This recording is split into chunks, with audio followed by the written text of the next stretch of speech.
mbokku chrétien yi di màggal ni ki ëllëg lii di Noël tey jii ci guddi bu minuit jotee archevêque bu Ndakaaru di monseigneur Benjamin Ndiaye dina jiite ab messe fële ca cathédrale ba. ay doomi aadama toll ci ñeent yu ñu teg loxo ca commune bu Paal ci région bu Ndar Géej lañ leen di toppee mooy wàllu cambriolage ak càccum jur ak wàllu recel kenn ca ñoom daal dinañ koy bàyyi ñett ñi ëllëg nañ leen jébbal kii di procureur. ba tey ci wàllu xibaar yi département bu Kaolack dafa tumuranke ay njàngalekat manqué leen nañu lu toll ci juróom-ñett fukk ak juróom-ñaar ci ay jàngalekat l'inspecteur d'académie bi moom moo ko xamle daanu ci ànd ak Ibrahima Diamé. tàggat yaram dañ ci ànd ak Abdou Diouf Junior tour du web ak Omar Mbaw bonne santé ak gan gi wàllu ko rétro ci wàllu ko koom ñu ci dalal Adama Wade Makumba Bey sax ak moom waxtaan dal leen ak jàmm ci xibaar yi. Assane Diouf moom moo nekk ci machine bi gannaaw bañ leen nuyuwaatee di rafetlu seen àndandoog rajo Futur Média dana koy doore fële ca Ndar ca commune bu Paal ñeenti doomi aadama yoo xam ne nii teg nañ leen loxo ñoom la leen takk der yi di toppee moom mooy wàllug càcc ak tocc ak boutique ak lépp lu jëm ci wàllug sàcc mu jur ak recel di lu ñu sàcc ñu ko fokkaat ko ci ñoom di ko jaayaat kenn ci ñoom daal dinañ koy bàyyi ñett ña ñoom ëllëg wala alxames gannaaw ëllëg dinañ leen jébbal kii di procureur ñu dem ba Ndar fekki fa Mohamed Nabi Sila. ñeenti nit yu bokk ci ay samba boy yu ñu tuumaal ci càcc doon lu ñu tëye ci gendarmerie bu Ndar ñii nag ñu jàpp leen ci commune bu Paal kenn ci ñeent ñooñu sax dañ ko mujj bàyyi mu ñibbi këram gannaaw ba gendarmerie amul preuve yu doy ci nit kooku ñett ñi fa des doon ñu ñuy toppee càcc dajji boutique sàcc jur ba jëflante ak ay nit jaay ko bokk ci li tax ñu tëye leen alxamis ji dañ leen présenté ci kanamu procureur de la république ñett ñooñu sax bokk ci ñu ràññee lool ci jëfin yu ñaaw yi askan wi di indi seede ci kanamu gendarmerie di fesal yàqu-yàqu ak càcc goo xam ni jot nañ leen ko def ñaar ñi dëkk ci biir commune bu Paal kenn kii dëkk ci commune bu Fass Ngom gendarmerie di wéyal enquête bi ngir yokk kaaraange askan wi nga xamee ni soxla nañ ko lool tey jii ñu pare digaloo ak gendarmerie ngir mën a dund ci seen teeyu bakkan waaye takk deri liggéey bi ñuy wéyal ci brigade territoriale taxul ñu indi jokkoo ci diggante ñi ñu jàpp ak ñi nga xamee ni ñoo defoon braquage ba ci station EDK Oil ba Isma Sow ñàkk ci bakkanam liggéey bu ni mel doon lu askan wi gërëm. RFM ci Ndar Géej Mohamed Nabi Sila. jóge Ndar dem ba ca Saloum ca Kaolack foofa dañoo tumuranke ay jàngalekat lu toll ci juróom-ñett fukk ak juróom-ñaar ci ay jàngalekat manqué nanu bu nu sukkandikoo ci inspecteur bañ dénk lépp lu jëm ci wàllu njàng ma ak formation ba moom muy xam ne ni ci jamono ji daal mi ngi wuti jàngalekat ngir jéem a mottali ak luñ ci mën a am daal jàpp nañ ni ci région boobu nekk na boo xam ne nii ci résultat yi ñu génn ci at mi amoon nañ ci résultat yu baax waaye la cay ñuul rek moom mooy ñàkkum njàngalekat ya Ibrahima Diamé. inspection bi yore wàllu njàng mi ci Kaolack département di sargal ndongom yi nga xamante ni wane nañ seen bopp bu baax a baax ci wàllu résultat def ay performance yu am solo bu ñu sukkandikoo ci kilifa yi am nañ ay avancé yu baax a baax ci ñetti at yi ñu génn depuis 2017 kon lu jëm ci école primaire yi CFE ak BFM maanaam diggu doomu yi Ndeye Diarra Mbaye moom mooy inspectrice de l'éducation et de la formation Kaolack département. jéego yi bu ñu xoolee CFE dinañ gis ni ñetti at ci gannaaw téeméeri xale yoo jël ñeent fukk ak juróom ñoo amoon certificat mais bi ñëwee ren 2019 bi gis nañu téeméeri xale yu nekk juróom fukk ak ñaar am nañu bu ñu demee BFM aussi dañu amoon téeméer bu nekk ñaar fukk ak juróom ñett kese ñoo amoon mais ren téeméer bu nekk ñeent fukk ak juróom ñett yu teg am nañ def nañ jéego wu ñaar fukki point ci BFM. résultat yi nag ñu am leen donte nag am na ay jafe-jafe difficulté yu ñuy jànkonteel jëm ci wàllu déficit enseignant waaye tamit yaatuwaayu département bi. suñu département bi dafa yaatu torop jàngalekat yi fi mu ne nii manqué na parce que ñu ngi xaar les nouveaux sortants ñëwaguñu ñun soxla woon nañu juróom-ñett fukk ak juróom-ñaar. fii ci département bu Kaolack nag fukki inspecteur ñoo am ci inspection bi war a contrôler lu ëpp ñaari téeméeri école lu dem ci wàllu jumtukaay yi muy oto wala ay ordinateur bu ñu sukkandikoo ci inspectrice bi amuñu lenn luñ ci jooy fête de l'excellence bi la nag ñoo ko bàyyale woon kii di maire commune bu Latmingué di docteur Macoumba Diouf moom nag li mu xelal moo di ñu fexe rek bay def ay jardinage ci biir école yi Ibrahima Diamé Kaolack rajo Futurs Médias. Ibrahima jaajëf dañuy dem ba ca Ziguinchor ñi nga xam ne rek ñoom ñoo di waa USAID Kawalor ñoom ngir xeex xiibonu ko gone yi ca commune yi nga xam ni ñoom ñoo di bu Adiane Niaguis ak Boutoupa Camaracounda ñoom dañoo tëralin wu yees moom mooy ab farine boo xam ne ni dañ caa def yenn ci ay ferñeent ngir jox ko ndaw ñi ngir génn leen ci lompoñ ga nga xam ni ca la ñu nekkee loolu bokk ci seen programme ba ñu duppee grenier des enfants ci ay leeral ingénieur bi bokk ca projet ba di Ismaïla Sy lañ ciy déglu ci micro Lamine Ba. grenier des enfants mooy magasin boo xam ne dañu dajale ay ingrédients mooy mil mbokk gerte ñebe pour defar farine composée pour ñu jox ko xale yi pour lutter contre xiibon. grenier bi dañuy jël ingrédients defar farine composée dafa am benn richesse ci micronutriments mën nañu xeex wàllu xiibon bu ñu dajalee les ingrédients defar farine composée xam naa dinañu atteindre suñu objectif loolu objectif bi mooy dàq xiibon ci gox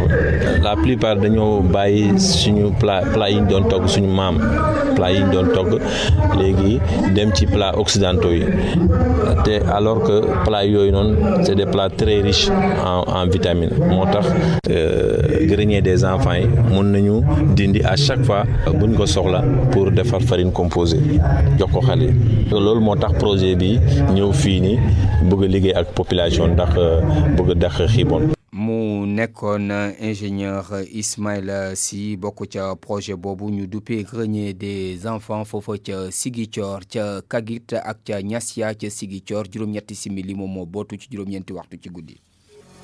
pour man RFM mooy rajo bi gën a jege askan wi. RFM rajo bi jaamu seen soxla ci RFM. Ndati Diop. mbokk chrétien yi nekk ci waajtaayu ko Noël ci kanam fii ak minuit kii di archevêque bu Ndakaaru di monseigneur Benjamin Ndiaye dina jiite la nga xam ni moom moo di messe ba ca cathédrale bu Ndakaaru di cathédrale du souvenir africain mu di loo xam ni nii mbokk chrétien yu bëree bëri daañu fa daje waaye ngir jëm ci waajtaay yooyu rek ni ki tey ji yegg nañ ci kër ñenn ñoo xam ni nii naka la ñuy waajale li nga xam ni moom moo di fête bi ndax tey la 24 décembre di weyu la nga xam ne rek moom moo di Noël ndax dañuy suppi cin am déet reportage yu Umu Jegaan Ñang ca Wakam. Noël ñi ngi koy amal ca Wakam kër gi ñu dugg nag ña ngi leen fekk ñu nekk ca wàccaayum toggum reer bi.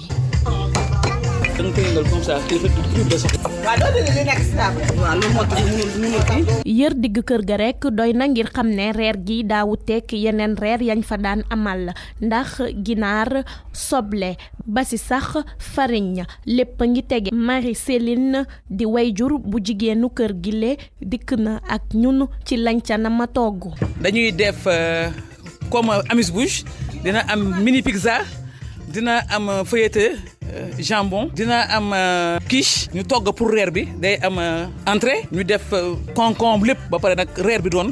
gratin de pomme de terre yàpp mbaam ak ganaar. mu toog si ab sijaada Safiatou Ndoye di waaj a jug dugg ci waañ gi di xamle ni famille musulmane yi sax dañuy féete Noël. ay musulman lañ mais ñu ngi koy waaj comme catholique ñu ngi koy waajee dinañ defar reer ba mu baax léegi dañuy def comme xale yi bu ko defee bu ñu leen toggalee fii pour ñu bañ a génne di doxi ji wala ak léegi loolu moo tax dinañ defar ba mu baax nañ toggal ay ginaar incha allahu rabbi defar suñuy frite defar suñuy jus xale yi lekk ba suur naan bu màndi nekk dem tëddi. bu ñu sukkandikoo ci askan wi nag li ñëpp mbooloo di amal Noël mandarga la ci jàmm ak salaam giy dox ci jullit yi ak catholique yi. mu jegaan ñang Khalifa Ababacar Sall ñu wax ni ëllëg dina dem nemmeeku njiitu réew ma woon di maître Abdoulaye Wade kon ëllëg ci àllarba ji lay doon moom mu fi nekkoon maire bu Ndakaaru dem di nemmeeku ci rek ki nga xam ni moom moo di maître Abdoulaye Wade bu 10 heures jotee lay doon ci këram gi nekk ci Corniche Ouest. dañuy dem ca Kolda foofu recette douanière yi mën nañ ñi ci atum 2020 dina àgg ci benn milliard ñoom nag ak seen fukk ak ñetti unité ya nga xam ne ñoom ñoo nekk ci subdivision régionale ba def nañu liggéey bu mucc ayib leeral yeeg Abdoulaye Diallo. wàllu recette ya ca douane ñooy dox ni mu waree fi ci diwaanu Fuladu bi ñu dégloo kaddu yi lieutenant colonel Georges Silva mooy ki jiite subdivision régionale douane bu Kolda. résultat yi boo xoolee fi ñu toll nii ci année bi dépassé nañu résultat yi ñu amoon daaw liquidation yi ñi ngi ci 861 millions te mois de décembre bi benn fan sa bokk ci amande yi ñuy def amande yooyu mi ngi toll ci 124 millions te weeru décembre bi bokkagu ci donc yooyu yëpp duggee Kolda dina dépasser 1 milliard en termes de recettes te pour la première fois ñu am ko ci dëkk bi. poste douane bu Kalefuru mooy poste douane bi ëppale li muy dugal ay koppor ci douane bi lieutenant Waly Claire Diouf mooy ki jiite poste des douanes bu Kalefuru. waa recette ren moom yokk na bu baax a baax alhamdulilah parce que fi mu nekk nii boo xoolee année bi jeexagul waaye ñu ngi ci 728 millions 104 596 ba ko xayma ak daaw ba année bi jeexee ñu ngi ci woon 628 millions ma ci yaakaar na ne année 2020 incha allah mun nañu am 1 milliard. coppite yi jot a am ci wàllu service douane te ñu tax brigade yu bëri nekk ay poste yokkute gi ñu amal ci wàllu ndaamaar ak recrutement personnel yi ñooy lenn ci li waral résultat yi ni mel. directeur général ba mu ñëwee def na tournée dem ci unité yu gën a reculé yépp en plus jël na juróomi oto yu baax jox ko unité yu mel ni Kolda affecté fi presque 50 agents. poste de contrôle bu bundu furdu bi nga xam ne waa UEMOA ñoo joxe koppar yi ñu ko tabaxee bañ ko inauguré ci ay bés bi weesu ci corridor Conakry Dakar ca frontière diggante Sénégal ak Guinée Conakry bi le poste de contrôle dafay bokk ci luy gën a ñoŋal liggéey bi douanier ya ca boobee poste di amal te muy waral yokkute ci wàllu recette douanière. RFM Kolda Abdoulaye Diallo. jóge Kolda dem ba ca Diourbel foofa maire ya nga xam ni ñoom ñoo nekk ca région ba ñoom ñëpp woo nañ leen ngir ñu délibéré xool naka la ñuy def ba taxawal ay bërëb yoo xam ne nii daal dinañ fa mën a denc lii di mbalit mi ci anam yu jaar yoon loolu tamit nekk loo xam ne nii ñu ni buñ ko defee dinañ mën a alimenter lii di centre d'enfouissement technique bu nekk ca Touba ba nga xam ne ñoo ngi koy waaj a defar woote bi ñoo ngi ko def kii di chef service régional bu l'environnement moom moo ko def ma ngay wuyoo Abdourahmane Ndour dañ koy dégloog Babacar Diouf. point de regroupement normalisé yi Touba la ñem ñu ngi toll ci juróom-ñett mais fañ jëm dina dem ba foo xam ne la ñuy soxla ci mbalit fële ci centre ba waa Touba kese duñ ko mën a joxe donc dinañ ko mën a élargir yeneen collectivités territoriales yi seen mbalit mën a dem foofu ñu traité ko te loolu dafay indi yeneen xeetu liggéey yoo xam ne mën nañ ko jox askan wi li ci topp également. boo bëggee aussi sa mbalit ñu mun ko gérer normalement dafa laaj nga am d'abord mbalit boobu boo waxee nit ñi bëgg nga ko sànni ci mbedd mi ñu am fu ñu ko sànni donc collectivité territoriale am na wàll boo xam ne war nañ ko jouer benn muy doon ay bac à ordures yoo xam ne dañ koy teg maanaam foo xam ne ku am sa mbalit foofu nga koy tuur ñoom ñu mën a jël mbalit boobu aussi am foo xam ne ñëpp fa la ñuy tuur seen mbalit mu bañ a doon foo xam donc ñu ngi ñaan mairie yi bépp mairie boo xam ne am nga espace nga def délibération trouver benn espace boo xam ne dañ koy aménager képp ku am mbalit nga yóbbu ko foofu loolu bu amee dina doon point de départ pour que ñi nga xam ne dañuy dugal seen xaalis ci wàllu defar kii déchets yooyu ñu mun leen accompagner ñu am ci liggéey am ci yeneen anam. mu nekkoon ki nga xam ni moom moo di chef bi ñu dénk lépp lu jëm ci wàllu service régional foofa ca Diourbel di Abdourahmane Ndour. Abdou Diouf Junior ñoo ngi lay nuyu. maa ngi lay fay El Hadji Ndate Diop. RFM Sport.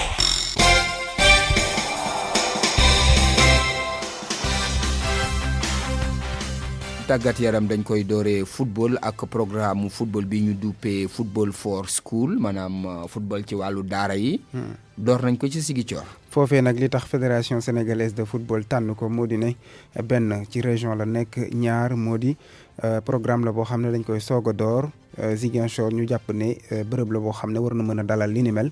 fédération sénégalaise bu football nag li mu ci namm mooy fexe ba ndaw yi nga xam ne ñoo nekk ci l'école yi ñu mën a des ci l'école yi dafa defee football ndax dañu seetlu ni ñu bëri ci yooyu les gune dañuy bàyyi l'école bi dem di def li nga xam ne moo di football.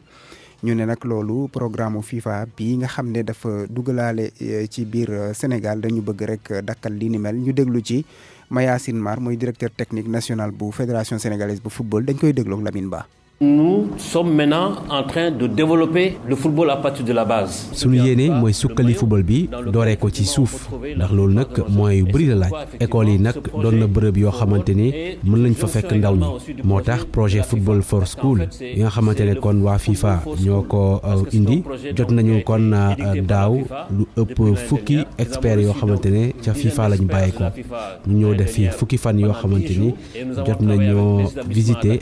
ñu def fi fukki fan yoo xamante ni jot nañoo visiter établissement yu bëri bu ñu noppee amal nañu ay séances d'entraînement waaye def tamit ay séances vidéo fu mu toll nii ñun ñooy benn réew ci Afrique bi FIFA tànn ngir door li ni mel loolu nag li ko waral mooy résultat yu baax yi nga xamante ni am nañ ko ci ndaw ñi xale yi nag léeg-léeg ñu daw école ngir dem wutali bal bi maanaam football moo tax faaw ñu fexe ba ñu delloo leen ci école yi su ko defee ñu mën a wéyal seen jàng waaye itam continuer seen football projet bi nag ñu ngi koy door fii ci Ziguinchor. Par les régions en choisissant effectivement Ziguinchor. ñëw ba fii ci Ndakaaru dem ca banlieue ba Guédiawaye stade ba nga xam ne moom moo fa nekk nanu koy joxe am na ñu koy dingat waaye kañ ko dénk daal dina ci àddu. Khalifa Gueye lay wuyoo yëkkati na ay kàddu di wax ni ñi nga xam ne ñooy yëngu nag ci wàllu football bi foofee amul lenn loo xam ne maire bi du leen ko defal ba tax na daal ñoom dañu war a ànd ak dal ci mbir mi ni mel moom daal gën na yaatal sax ci micro Lamine Salif Sow. ville bi non seulement di leen di accompagner chaque année ci subvention boo xam ne liquide la boo xam ne da leen koy jox après seen fonctionnement mais également di ñëw en appoint jël stade bi mettre à leur disposition chaque semaine mu jox leen 3 séances de 2 heures de temps loolu bu ñu ko nattee ci wàllu xayma rek séances yooyu ñu leen di jox bu ñu ko nattee ci at mi dina mat à peu près 2,5 millions te loolu yaakaar naa ni club yu ko am seen ay ville te ville bi nekkul ñoom rek la war a toppatoo. ci gàttal daal mun leen yokk heure bi delloo ko fa mu nekkoon. non ñun moom heure yooyu du ñun ñoo am pouvoir apprécier ko yaakaar naa ne li ñu leen jox mën nañ ci jàpp suñu bëggee leneen parce que ñoom nañu bu ñu fàtte club privé lañ c'est pas du club bu nga xamante ni club la boo xamante ni du club de la ville. club au-delà de stade bi du stade du quartier stade bi du stade mais loo gis lu ne am na fañ koy implanté mais di wax ni loolu nag moom c'est pas de mon ressort man nag ndawal buur laa ndawal buur nag day topp yoon wi ko buur tracel te yoon bi ñu buur tracel yaakaar naa ñun loolu mooy suñu objectif leneen li moom suñu yoon nekku ci donc ñeneen ñi ko war a décider bu ñu ko décider ñun amuñ ci benn problème. dañuy génn Sénégal dem ba ca biti réew Angleterre Watford bu Ismaïla Sarr mel na ni am na nu recrue bu yees bu ñu am yaakaar lool. yaakaar bi ñu ngi ko wekk ci Eric Roy moom nag ancien footballeur la woon léegi mooy seen directeur sportif bu bees bi li ñu ko sas moo di mu fexe rek ba ñoom Ismaïla Sarr du ñu wàcce ca division ba gën a ndaw di wala boog ca division ba ca topp ñu naan ko 2e division doomu Nice la nag fële ca France am lu toll ci juróom fukki at ak ñaar nekkoon footballeur jaar na sax ca Sunderland foofee ca Angleterre moom nag li ñu ko sas loolu la waaye jàpp ne ni Watford bi Ismaïla Sarr dina naqaree génne lool ci jafe-jafe yi mu ne fukki poñ ak ñaar kot la ñu am bi ñu dooree saison bi ba léegi ñaari jongante la ñu gagné bokk ci bi nga xam ne nag bu am solo la mooy ndam li ñu am ci kaw Manchester United ñaari bal ci dara dimanche ba la ñu génn te Ismaïla Sarr dugaloon ca bii ba muy nag loo xam ne kon 18e journée bi la woon opération sauvetage boobu nga xam ne nag moom la ñu sas Eric Roy du yomb ndax Watford dafa war a duggaat ci yëf yi ci alxames ji lay doon ci Boxing Day bi seen digganteeg Sheffield mi nga xam ne moo yéem ñëpp fële ca Angleterre ñoom ñooy 5e jamono ji am lu toll ci ñaar fukki poñ ak juróom-ñett kon choc bi loolu lay doon diggante ñaari ñooñu di Watford mi nga xam ne dafay jéem a góorgóorlu ngir des ca yëf ya ak Sheffield mi nga xam ne su sañoon dem ca Ligue des Champions. Boxing Day boobu nga wax. jongante bu mag bañ cay xaar diggante Liverpool lay doon ak Leicester. gune yi Liverpool yi nga xam ne nag jamono ji ñoom ñooy. ñi nga xam ne ñoo jiite championnat ba dañoo war a dem fële ca King Power Stadium bu Leicester nga xam ne jamono ji ñoom ñooy 2e topp ci gaaw ñi nga xam ne ñoo di Liverpool fukki poñ moo dugg si diggante ñaari équipe yi Liverpool bu Sadio Mané moo jiitu am lu toll ci 49 points plus 28 ñii di waa Leicester nekk ñaareelu place ba 39 plus 27 loolee nag di ab jongante bu am solo boo xam ne mu ngi xaar Sadio Mané Mohamed Salah ak seeni ñooñ ñetteelu jongante bi nga xam ne nag wala ñaareelu jongante bi nga xam ne ñu ngi koy bàyyee xel moo di Manchester City mi nga xam ne dafa war a dem ca Wolverhampton loolee nag ci ëllëg sa lay doon Manchester City nag li waral mu doon jongante bu am solo moo di moom mooy 3e 38 points plus 30. Boxing Day moom mooy bu ñu nowalee ba ca ëllëg sa dañuy football. mu ngi noonu ñoom bokkuñu ci ñiy feetu. am na sax kenn koo xam ne moom tamit bokkul ci ñiy feetu waaye ñaan na ñu maanaam ñaanal na ki nga xam ne moom moo di Carlo Ancelotti moo di Jürgen Klopp nee na daal bëgg na Carlo Ancelotti mu am Noël bu neex li tax mu def ko nag moo di xam ngeen diggante ñii di waa Liverpool ak waa Everton daanaka yenn saa yëf yi day tàng jër. te Ancelotti day soog a ñëw foofee ca Everton ñu dënk ko club bëkkan fa nga xam ne foofee la Idrissa Gana Gueye nekkoon ñu doon 15e jamono ji am 19 points mu war a góorgóorlu moom Carlo Ancelotti ngir Everton bañ a wàcc. loolu moo tax mu koy ñaanal kon naan ko bonne chance c'est Noël. loolu mooy pic yi nga xam ne ñoom la entraîneur yi di faral di sànnante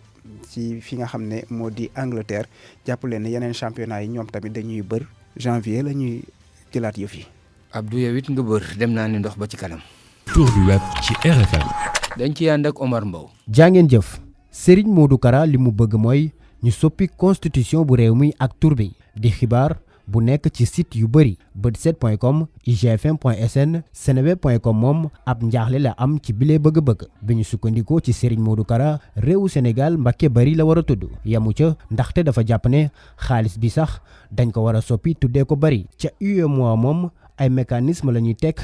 ngir dalal xaalis bu bees bi di ECO leeral.net di xamle ne gouverneur banque réew yu nekk ci bile kuréel di UEMOA Thiemoko Melie Koné ñoo ngi def ay jéego ngir li nu mel antu maanaam réew yoo xamante ne dañoo nekk ci zone France bi yépp ñu bokk ci ab lëkkaloo bu rëy moo nar a am diggante Aïda Mbodj Khalifa Ababacar Sall ak Serigne Mansour Sy Djamil mu doon ab bind bu rëy bu nekk ci xët bu njëkk site bii di Métro Dakar bile site mooy xamle ne tekkaaral bi meeru Ndakaaru nekkee woon kon du nen ndaxte Khalifa Ababacar Sall dafa nekk ci taxawal benn coalition politique bu mag démb sax jot na toog ak Serigne Mansour Sy Djamil njiitu parti Bës du Ñakk ak député bi di Aïda Mbodj bi ñu sukkandikoo ci suñu naataango yi ba léegi Khalifa Ababacar Sall dina siiwal mbir mi laata muy amal ab tournée ci biiru réew mi mbirum facture yi ñu ñàkk fay ca Dakar Dem Dikk directeur bi di weddi te di nakarlu li nu mel xibaar bi nekk ci xët bu njëkk bët7.com ki yore kaddu société bi di Kambatu ko Mendy di dëggal ne jafe-jafe yi fa am branchement yu bon moo ko waral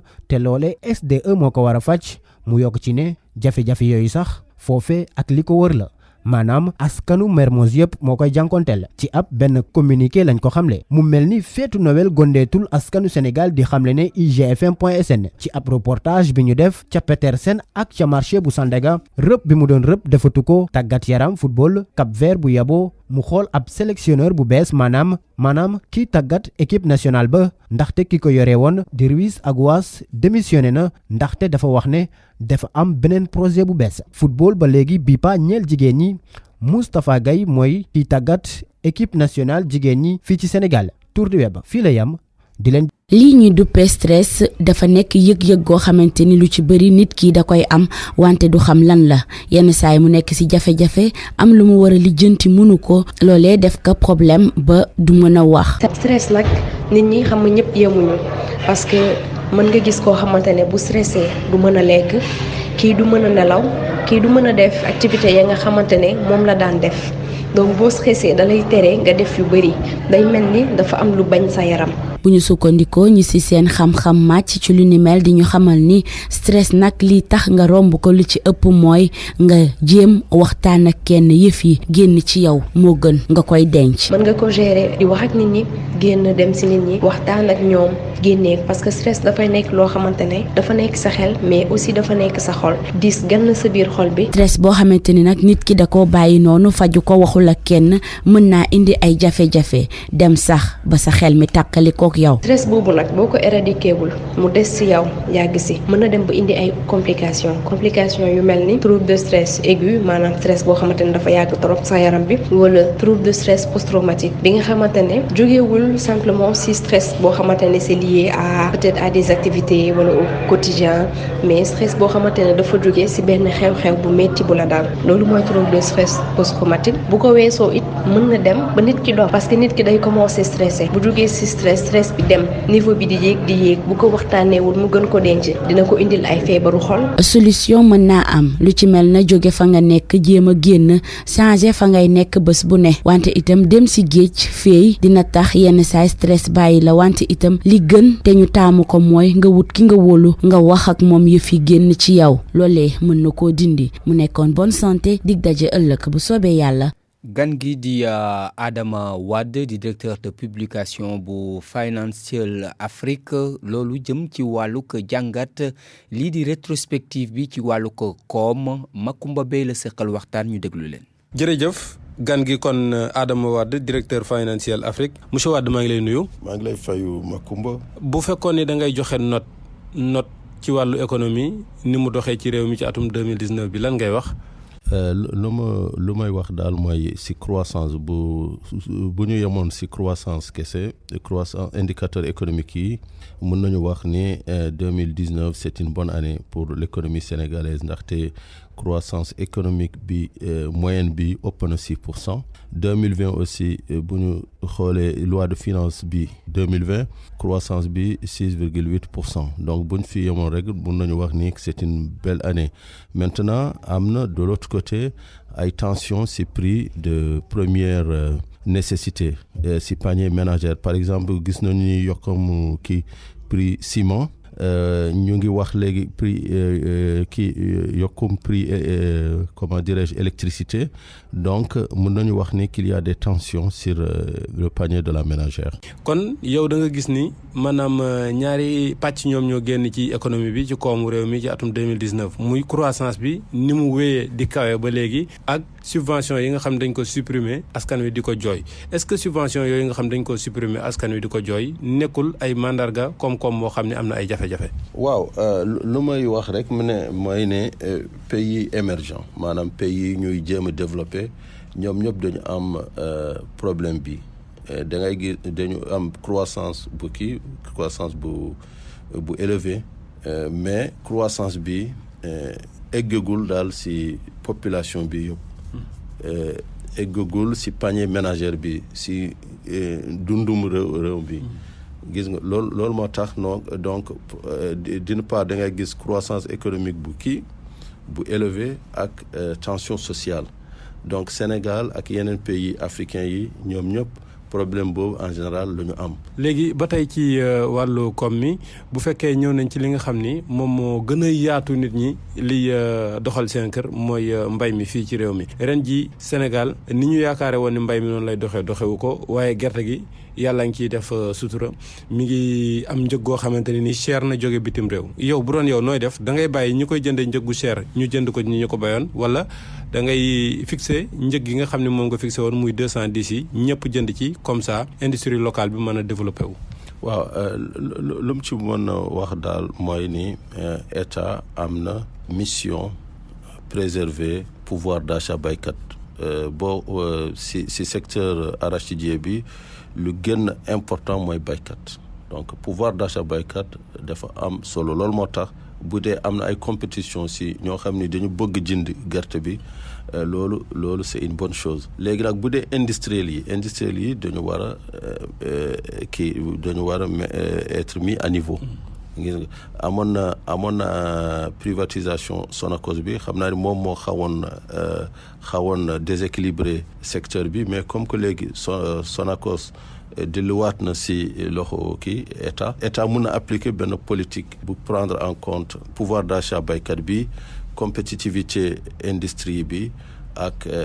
aussi export bi. kon foofu xel ñaar waru fi am hésitation waru fi am li arrangé baykat bi la ñu war a def. waaw man daal loolu mooy sama gis-gis lu arrangé baykat bi loolu la ñu war a def voilà ba pare ñu xool industrie yi ñoom nag seen problème mooy problème de mise à niveau en général problème de compétitivité problème intrant ba pare ñu xool aussi problème à l'export parce que état loolu mooy à l'arrivée loolu mooy objectif am aussi ñu mën a exporter le maximum de produits vers l'étranger donc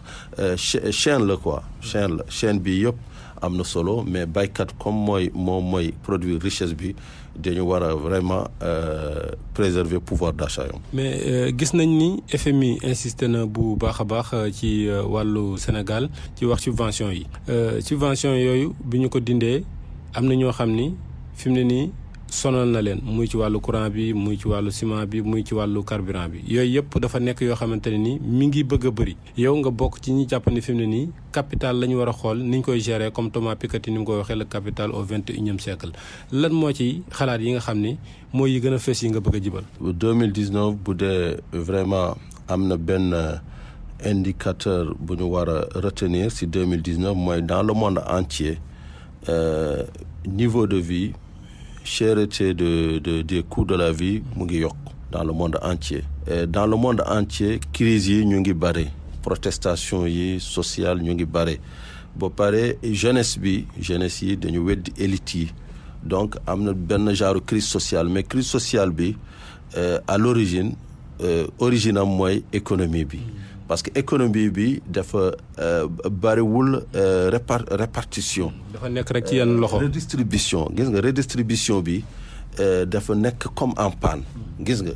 daawoon nañu wax ascenseur social bi c'est en panne mais tey nii redistribution bi yëpp dafa nekk en panne da ngay gis ay pays yu def ay croissance yu dëgër mais machine de redistribution bi demeewul noonu loolu moo tax état yi dañu war a xoolaat. nu ñuy redistribuer richesse nu ñuy produire richesse nu ñuy koy redistribuer yombul nag ndaxte état bu nekk dafa bëgg attirer ay investisseurs gis nga ñu am seen àll ñëw di investir ci sa dëkk boo leen mayuloo aussi ay conditions yu siir boo leen mayuloo ay garanties ñoom du ñu ñëw donc loolu il faut équilibre la d'une part da nga war a xool ci redistribution sociale xool nu nga war a def pour que ñëpp ñëw profito ci économie bi mais de l'autre part da nga war a aussi maintenir benn niveau d'attractivité vis-à-vis des investisseurs internationaux. ñu ngi jëm fi Sénégal di amee pétrole boo xam ne dina ko mën a jaay ci wàllu industriel yi ñoom loi sur le contenu local mooy li nga xam ni moom moo waajal seeni intérêt foofu lu sénégalais mën a def rek ñu daal di ko koy dénk loi bi am na ñu dégg fan yee muy club des investisseurs ñu jàpp ni warut loi bi gënul ni ñu ko gisee fi mu ne nii ndax jàpp nga ni loi boobu garantir na ñoom seeni intérêt industrie locale yi fii Sénégal. oui en fait loi contenu local bi du industriel kese la industrie service PME képp PME Sénégal entreprise Sénégal loi bi concerne la parce que loi sur le contenu local mooy dañuy jël benn part